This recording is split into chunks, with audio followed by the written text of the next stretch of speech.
तो हेलो दोस्तों, मेरा नाम है शांत प्रजापति और आप देख रहे हैं आपका अपना यूट्यूब चैनल। तो दोस्तों, आज मैं आप लोगों के लिए एक ऐसी हॉरर स्टोरी लेकर आया हूं जिसे सुनने के बाद आप लोगों के रोंगटे खड़े हो जाएंगे।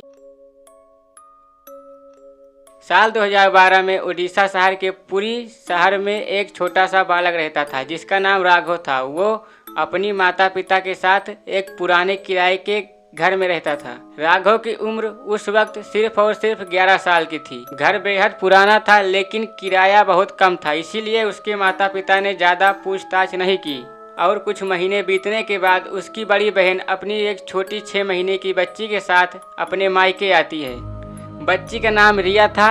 शुरुआत में सब ठीक था लेकिन घर आने के 4-5 दिन बाद रिया अचानक से रोने लगती है। और हैरानी की बात यह थी कि जब जब वो रोती थी तब तब वो अपनी छत के ऊपर लगे पंखे को ही देखती रहती थी। एक रात राघव की माँ ने उस बच्ची को अपने गोद में उठाया और सबसे हैरान कर देने वाली बात यह थी कि उस बच्ची ने अपनी नन्ही सी उंगली उस छत के ऊपर उठाई। जैसे ही माँ ने ऊपर देखा सिर्फ वहाँ पर पंखा ही था। लेकिन उसी रात 2 बजे अचानक बाहर लगा हैंडपंप अपने आप चलने लगा।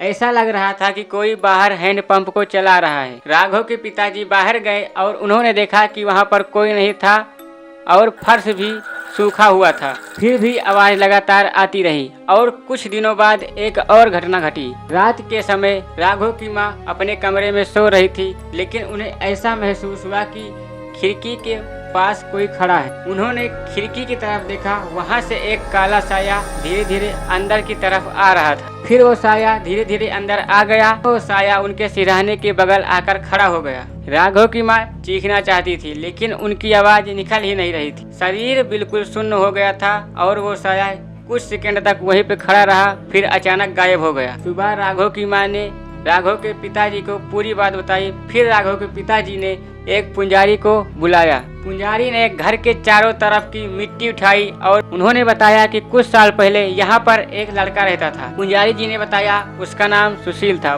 परिवार हैरान रह गया। पुजारी जी ने बताया कि सुशील के ऊपर एक दुर्घटना के बाद बहुत ज्यादा कर्ज और दबाव हो गया था। लोग उससे पैसे मांगते थे और उसे धमकियां भी देते थे। एक दिन उसने उसी कमरे में पंखे से फांसी लगाकर अपनी जान दे दी। पुजारी की बात सुनते ही राघव की माँ की नजर सीधा उसी पंखे पर चली गई। उसी पंखे पर जिस पंखे को देखकर रिया हरदम रोती रहती थी। पुजारी ने कुछ धार्मिक उपाय बताए और अभिमंत्रित चावल और फूल घर में रख दिए गए। कुछ दिनों तक शाम के समय उस कमरे में दीपक जलाए गए और परिवार ने उस कमरे में नियमित प्रार्थना शुरू कर दी। धीरे धीरे बच्ची का रोना बंद हो गया और बाहर लगा हैंडपंप से आवाज आनी बंद हो गई और खिड़की वाला साया कभी दोबारा दिखाई नहीं दिया। राघव आज बड़ा हो चुका है और मुंबई में आकर अपनी नौकरी कर रहा है, लेकिन राघव की समझ में ये नहीं आ रहा था कि छोटी सी बच्ची उस पंखे को देखकर क्यों रोती थी। तो दोस्तों, ये रही आज की हमारी हॉरर स्टोरी। अगर आप लोग को ये हॉरर स्टोरी पसंद आई हो तो आप लोग इस वीडियो को एक लाइक जरूर कीजिएगा और चैनल को सब्सक्राइब जरूर कर लीजिएगा।